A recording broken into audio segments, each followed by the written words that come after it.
ಒಬ್ಬ ವ್ಯಕ್ತಿಯ ಜೀವನದಲ್ಲಿ ಮಹಿಳೆಯ ಪಾತ್ರ ತುಂಬಾ ದೊಡ್ಡದಿರುತ್ತೆ. ಆಕೆ ತಾಯಿಯಾಗಿ, ಸಹೋದರಿಯಾಗಿ, ಪತ್ನಿಯಾಗಿ ಬಾಳಿಗೆ ಬೆಳಕಾಗ್ತಾಳೆ. ವೈಯಕ್ತಿಕವಾಗಿ ಮನೆಯ ಅರ್ಧ ಜವಾಬ್ದಾರಿಯನ್ನ ಹೊರುವ ಜೊತೆಗೆ ಒಬ್ಬ ಶಿಕ್ಷಕಿಯಾಗಿ, ಇಂಜಿನಿಯರ್ ಆಗಿ, ಪೈಲಟ್ ಆಗಿ ಕೂಡ ತನ್ನ ಕೆಲಸ ಕಾರ್ಯಗಳನ್ನ ಅಚ್ಚುಕಟ್ಟಾಗಿ ನಿಭಾಯಿಸ್ತಾಳೆ.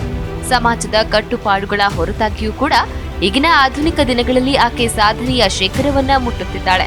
ಹಾಗಾಗಿ ವಿಶ್ವದಾದ್ಯಂತ ಮಹಿಳೆಯರಿಗೆ ಮಾರ್ಚ್ 8ರಂದು ಅಂತಾರಾಷ್ಟ್ರೀಯ ಮಹಿಳಾ ದಿನಾಚರಣೆಯನ್ನಾಗಿ ಆಚರಿಸುವ ಮೂಲಕ ಮೀಸಲಿಡಲಾಗಿದೆ.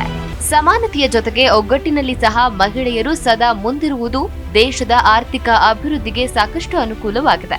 ಪ್ರತಿ ವರ್ಷ ಮಾರ್ಚ್ 8ರಂದು ಅಂತಾರಾಷ್ಟ್ರೀಯ ಮಹಿಳೆಯರ ದಿನವನ್ನಾಗಿ ಆಚರಣೆ ಮಾಡಲಾಗುತ್ತೆ. ಮಹಿಳೆಯರ ಸಾಧನೆಗೆ ಗೌರವ ಸೂಚಿಸುವ ದಿನ ಇದಾಗಿದೆ. ಇನ್ನು ಮಹಿಳಾ ದಿನಾಚರಣೆಯ ಇತಿಹಾಸವನ್ನ ನೋಡುವುದಾದ್ರೆ, ಇಂದು ಮಹಿಳೆಯರ ಸಾಧನೆ ಎಲ್ಲಾ ಕ್ಷೇತ್ರಗಳಲ್ಲಿಯೂ ಇದೆ. ಪ್ರಮುಖವಾಗಿ ತಾಂತ್ರಿಕ, ಸಂಶೋಧನಾ ಹಾಗೂ ಉತ್ಪಾದನಾ ಕ್ಷೇತ್ರಗಳಲ್ಲಿ ಮಹಿಳೆಯರು ದೇಶಕ್ಕೆ ತಮ್ಮದೇ ಆದ ಕೊಡುಗೆಗಳನ್ನು ನೀಡಿದ್ದಾರೆ. ತಮ್ಮ ಬುದ್ಧಿಶಕ್ತಿಯಿಂದ ಅದೆಷ್ಟೋ ಸಮಸ್ಯೆಗಳಿಗೆ ಪರಿಹಾರಗಳನ್ನ ತಂದುಕೊಟ್ಟಿದ್ದಾರೆ. ಅಂತಾರಾಷ್ಟ್ರೀಯ ಮಹಿಳೆಯರ ದಿನದ ಆಚರಣೆ ಇಂದು ನೆನ್ನೆಯಿದಲ್ಲ, 1900ನೇ ಇಸವಿಯಿಂದ ಆಚರಿಸಿಕೊಂಡು ಬರಲಾಗ್ತಾ ಇದೆ. ಆಗಿನ ಸಂದರ್ಭದಲ್ಲಿ ಉದ್ಯಮಗಳ ಅಭಿವೃದ್ಧಿ ದಾಪುಗಾಲಿನಲ್ಲಿ ಸಾಗ್ತಾ ಇತ್ತು. ಜೊತೆಗೆ ಜನಸಂಖ್ಯೆ ಕೂಡ ಹೆಚ್ಚಾಗ್ತಿದ್ದ ದಿನಗಳು ಅವಾಗಿದ್ವು.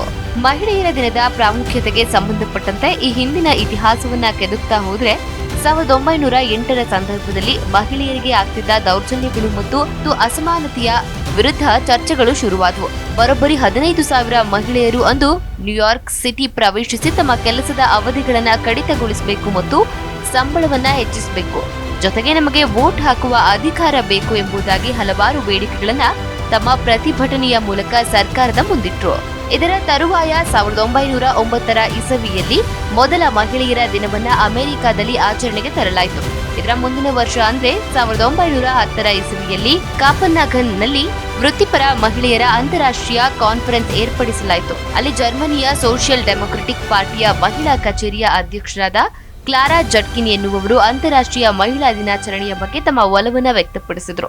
ಹೀಗಾಗಿ ಪ್ರಪ್ರಥಮ ಬಾರಿಗೆ 1911ರಲ್ಲಿ ಆಸ್ಟ್ರಿಯಾ, ಡೆನ್ಮಾರ್ಕ್, ಜರ್ಮನಿ ಮತ್ತು ಸ್ವಿಟ್ಜರ್ಲೆಂಡ್ನಲ್ಲಿ ಮಾರ್ಚ್ 19ರಂದು ಅಂತಾರಾಷ್ಟ್ರೀಯ ಮಹಿಳಾ ದಿನಾಚರಣೆಯನ್ನ ಆಚರಣೆ ಮಾಡಲಾಯಿತು.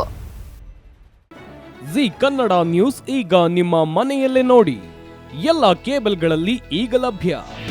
ನಿಮ್ಮ ನೆಚ್ಚಿನ ಜಿ ಕನ್ನಡ ನ್ಯೂಸ್ ಈಗ ಸನ್ ಡೈರೆಕ್ಟ್ ನಲ್ಲಿ number 292, Tata Play number 1664, Jio TV number 1334, NXT digital number 30, in cable number 30, Siti networks 51, U digital number 162, GTPL number 17, Rockline telecommunications number 42, Shri Basaveshwara cable number 168, rural cable network 60, Vinayaka digital 57, Abhishek cable 821, Siti channel 53, Siddeshwara cable network 57, ವಿ4 digital infotech 628, Surya digital networks 53, Gajanan digital number 836, Malnad infotech private limited number